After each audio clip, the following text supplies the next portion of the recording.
During the 80s and 90s, Eddie Murphy was a big star, a superstar even.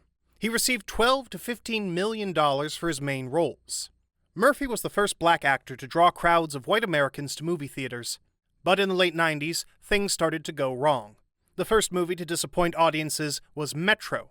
Next, Holy Man failed at the box office.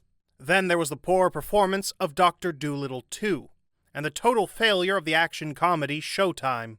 Finally, in 2002, Eddie Murphy's career suffered a setback from which it has never fully recovered. The idea for a science fiction movie, The Adventures of Pluto Nash, appeared in the mid-80s, but the movie's production could not be started for various reasons.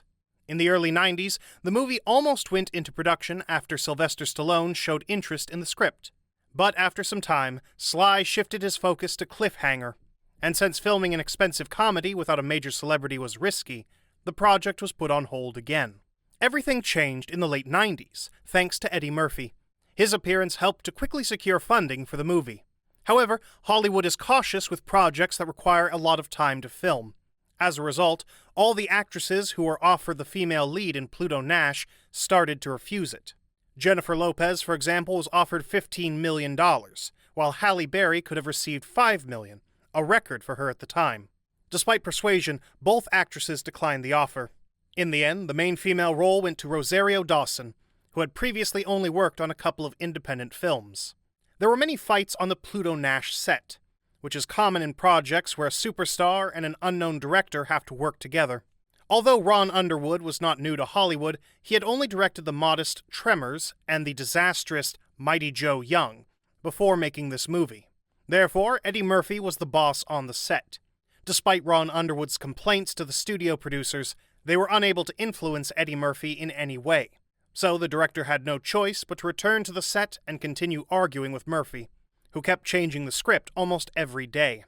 The actor would bring some new ideas to the set and force everyone to work on them instead of following the script. The next day, Murphy would make them reshoot everything Underwood had filmed at his request the day before.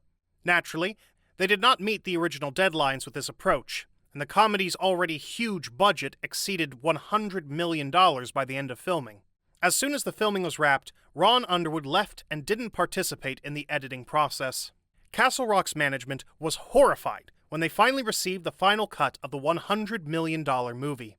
Those who saw its first version described it as a 3-hour-long compilation of incoherent video clips.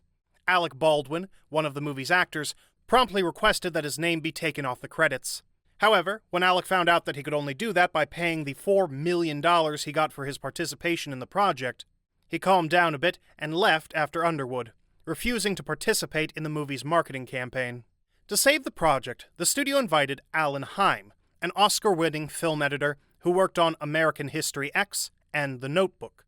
After spending some time working with the material, Hyme told the studio that Pluto Nash needed a new introduction, a new ending, and a few more changes midway through the movie. The studio's management clutched their heads.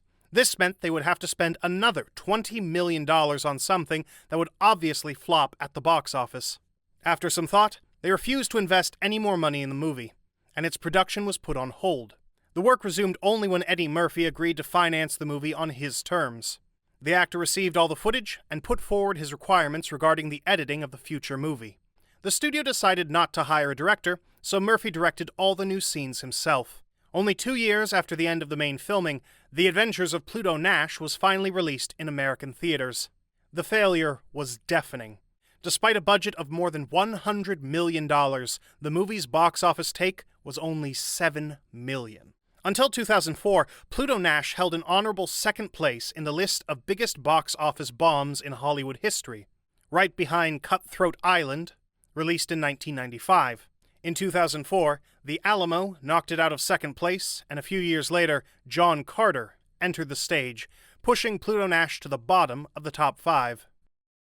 Following Alec Baldwin's lead, Eddie Murphy also decided not to promote the movie. Later, he will tell journalists that he only agreed to participate in the project because he was offered $20 million for the role. Given the well-known fact that he spent his own money on filming, it sounds strange to say the least. Either way, the Castle Rock company, which once released The Shawshank Redemption and The Green Mile, immediately went bankrupt, and Eddie Murphy lost his reputation as a major star. Ron Underwood has gone full-time into television and directed multiple episodes for TV series such as Castle and Agents of S.H.I.E.L.D. Pluto Nash was nominated for 4 Golden Raspberry Awards in 2003, and was later nominated for Worst Comedy of Our First 25 Years at the Golden Raspberry Anniversary Ceremony in 2005. The movie didn't win anything. Now Murphy is trying to reclaim his fame by starring in sequels to his biggest hits. The comedy Coming to America hit the big screen in 2021, and the 4th part of Beverly Hills Cop is expected to be released soon.